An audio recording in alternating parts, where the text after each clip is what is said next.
Hi, I'm Tim, and this is Timberway Designs. This week we're going to make a cabochon of a piece of feldspar I found on the Indian River in South Dakota. So let's make a cabochon. So let's take a closer look at this piece of feldspar we're going to make this week's cabochon out of. The collegiate definition for feldspar would be a group of minerals. They're the most common minerals in the Earth's crust. They are made of aluminum silicates and are found in many igneous and metamorphic and sedimentary rocks. My pronunciation of those is bad. I like feldspar. The color is kind of a light orange color, and it's got a quality to it. It will refract light, like right there, even when it's been outside for years. And sometimes that'll carry over into the finished cabochon. So I have not cut this, obviously, so I have no idea if it's cracked or pitted or anything. So what we're going to do is I'm going to cut it right about like this here. I'm going to use this side over here for the cab. So we'll do a 1/4 inch cut along this edge going this way and see what we end up with. So let's go downstairs and slice this stone up and yeah. All right, we're down here on the 10-inch high-tech rock saw here. So I'm going to go ahead and slice it like we looked at it upstairs.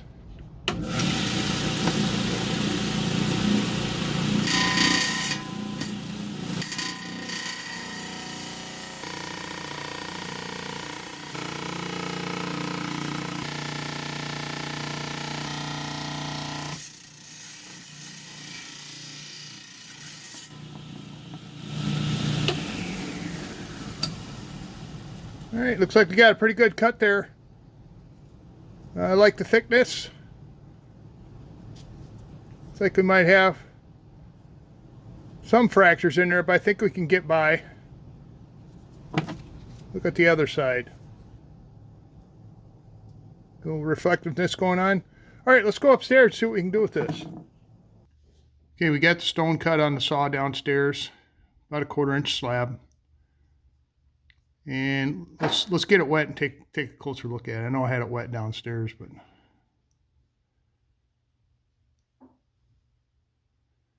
it's got kind of a creamy orangish color to it. There's some pattern in there. I noticed there's a fracture right here, but I don't think it's going to affect this much. And I'll stay away from this spot here. So let's get it dried off, and we'll put a pattern on there and make a cabochon. All right, we got the stone all dried off here. Now instead of doing an ellipse or an oval like I've been doing, we're going to try something different. I got a little designer pattern I made called a ladder. So we're going to do the 1.25 by 3/4, which would be 32 millimeter by 18 millimeter. And I think we're going to get it right. Oh, not that one, this one. Right about there. So this isn't going in a bezel, but we're going to get all the way out to the outer edges.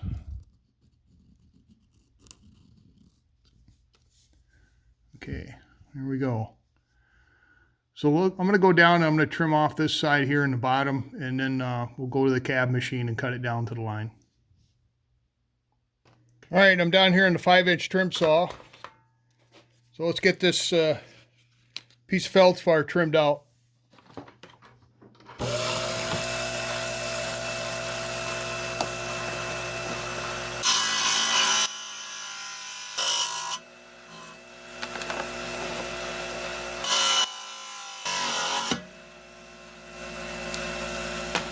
So much for that. So we cut the stone on the 10-inch and made our mark, and I went downstairs to trim it, and on the second cut I split the stone. So let's take a closer look, and we'll have to go with a plan B here. So this is the problem when you're picking up stones out in the wild. You don't know what's happening to them in the 100,000 or million years they've been getting tumbled around. And I did point out a crack, but I think it cracked in a totally different spot, and you can see how it's going up, making my second cut here, and it split right in half. So now I got the other side of this here. What I think I'm going to do now is we're going to take a cut off this side here.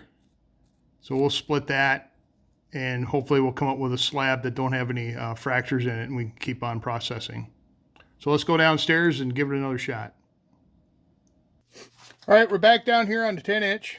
We're going to make another cut on this piece of feldspar here.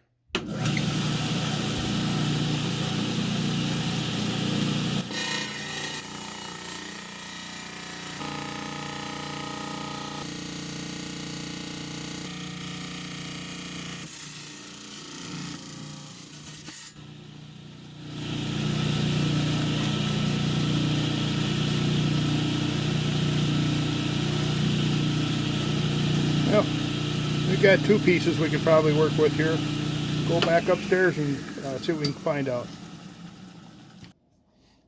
All right, here's where we're at. This is the first piece. Now, obviously, hit a fracture while I was trimming it and broke in two. So as you saw, I took the other half and I split that. Well, I kind of stress tested a little bit, and I managed to break that into little pieces. So it was full of cracks. So what I'm hoping now is this piece right here. I wanted to give you guys a different design other than the ovals and the ellipses. So I went with a ladder design. So I managed to squeeze a 1-inch ladder on this here. It's kind of close to the edge right here, but I think we're going to be okay because it slopes away. So we're going to take this down and we're going to try to trim it on the trim saw, and hopefully it won't come apart so we can have a rock for this week's video. So let's go downstairs and give it another shot. Okay, got the trim saw cranking here. Let's see if we can make some cuts.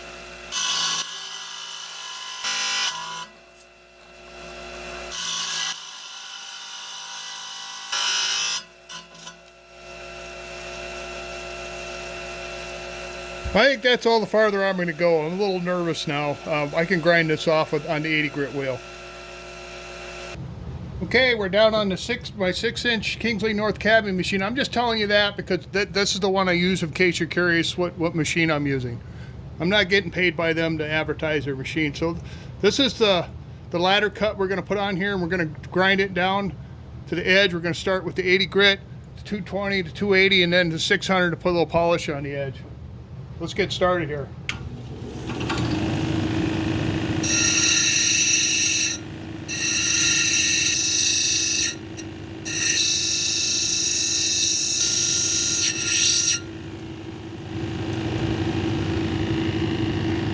So that's about as far as I'm going to go with the 80 grit. We're starting to get some chips on the edge, and I don't want to go into the line with that. So now we're going to hit the 220.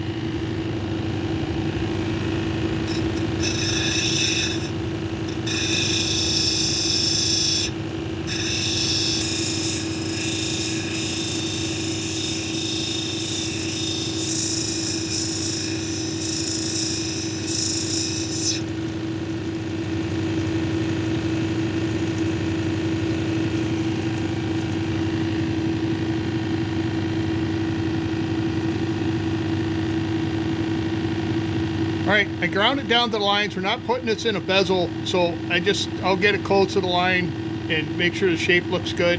So now I'm going to hit it on the 280 and the 600 to polish the edge.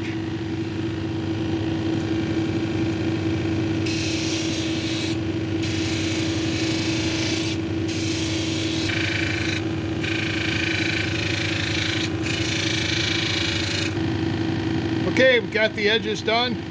We're going to take it upstairs, put it on dop stick, we'll come back down and dome it.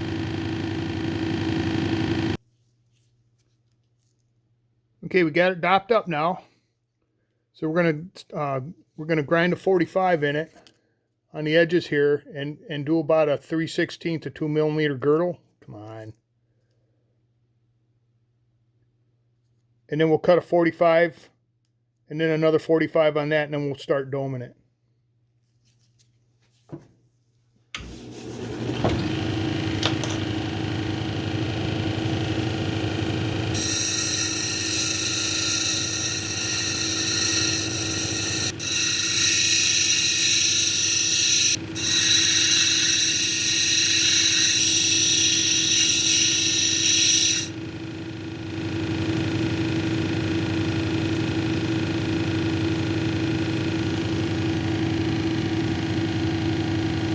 Okay, I like that girdle, so now I'm going to put a 45 on this edge and then we'll dome it.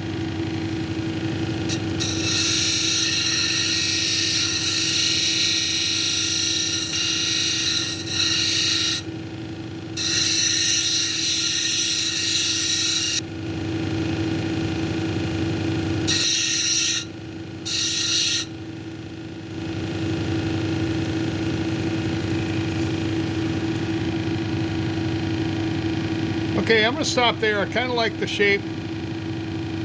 Dome's not too high. We're going to go into 220 now and knock off the lines or scratches we put in there from the 80 grit.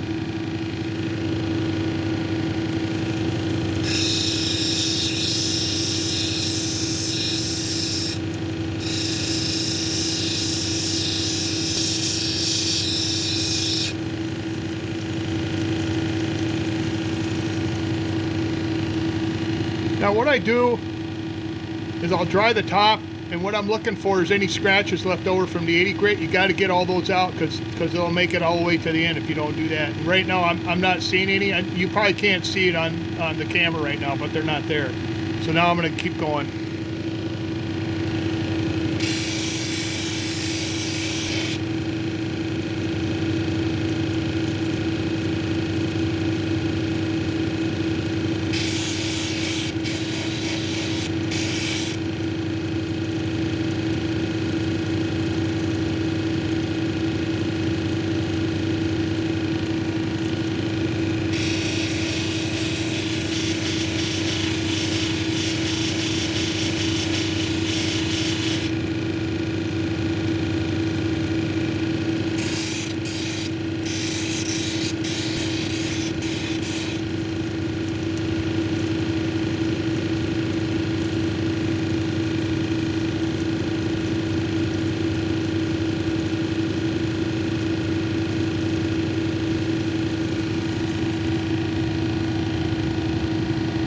Okay, I broke the edge. Don't see any scratches. Now we're going to polish it. Alright, so now we'll start with the 600 grit and work our way up to the cerium outside.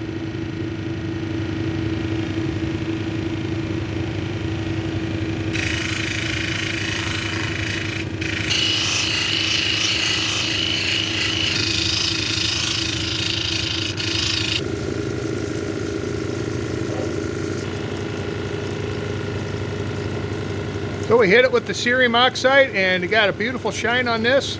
So I'm going to take it upstairs, throw it in the freezer, and hopefully it'll come off nice and clean and we'll take a closer look at it. Well, we got a nice clean break with the DOP off in the freezer. This cabochon came right off, didn't have to bust it off and pick all the wax. I don't like doing that. So I think it come out pretty good. Let's take a closer look at it. So let's take a closer look at this Feldspar cabochon we made here. The shine come out really good. I like it. This is a new cut. This is called the ladder cut. And I don't know if I should be holding up my little finger while I'm showing to you. This sounds pretty fancy to me. Feldspar has a deal where it gets kind of a reflective inside of it. I think you can probably see it right there, which I think is kind of cool in addition to the shine.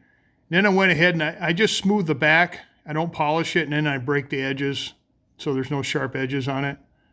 But let's take a good close look at this here. Move it around a little bit. Feldspar is about a Mohs 6. I don't know if I mentioned that earlier in the video, and it shines relatively good. I know we had a lot of problems with it, just like in episode 6 with TP Canyon Agate, we had a lot of breakage and stuff, but I think I managed to get a nice 1 inch by half inch here, which is about 26 by 14.5 millimeter cabochon. I'm liking it. So let's put a bezel, not a bezel, let's put a bail on this thing. So I got a little silver bail here. And I use this this E6000, works pretty good. So we'll get a little dab on my toothpick here. And it don't take a lot, stuff's pretty powerful. Kind of smear it on there. And we're going to orient it with the small end up. Get down here where you can see what's going on. Let's get her all centered up nice. Yeah, this is kind of tough because I want you folks to see what I'm doing here, but and it's hard to look through the camera because there's a little delay. So I'm looking over the camera and I'm trying to keep this centered for you. There, I think that looks pretty good right there. So if you like this stone, it'll be for sale on my Etsy page. The link is down below in the description. And if you don't want to buy it, you can look at it there. I hang it in different chains and stuff. So that is the Feldspar cabochon. So we managed to pull off this cabochon even though we had all the breakages downstairs. And I thought it'd come out pretty good. So next week, one of my subscribers mentioned in the comments below would like to see something made out of agate. So I got some Mexican crazy lace agate. We're going to make a cabochon out of that for the next episode. So I want to thank all my subscribers, and if you haven't subscribed, I really appreciate your subscription. It helps me out a lot, and it's free. Give me a thumbs up. I appreciate that too, because it gets the analytics out there so more people can see my content. So thanks for watching. Again, I don't mind making these if you don't mind me stuttering and going all the time. So come back next week. I'll have another video for you, and that's all I got. So we'll catch you later.